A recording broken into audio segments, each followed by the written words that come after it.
چرا هنوز به راه حل قاطع و قطعی برای سرطان بشر نرسیده؟ سلول سرطانی دائما در حال تغییره، موتاسیون پیدا میکنه و حتی زیر درمان تغییر میکنه. و خیلی از کنسرها خیلی پیشرفت‌های زیادی شده، پیشرفت‌هایی که در علم، در درمان سرطان، در پیشاگهیش، در تشخیص سرطان جدیدن کرده غیر قابل انکاره.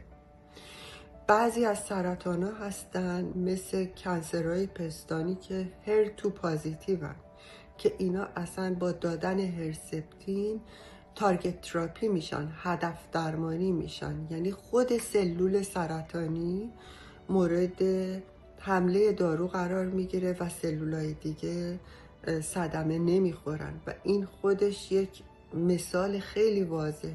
و در مورد بسیاری دیگه، بسیاری از سرطانهای خون، فلوسایتومتری میشه اینا رو تشخیص داد و درمان تارگت تراپی کرد. سرطانهای بچه ها خیلی این مدلیه.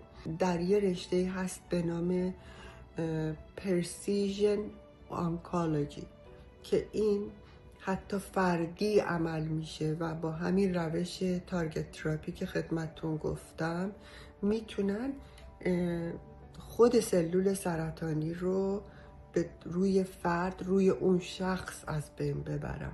پس باید امیدوار بود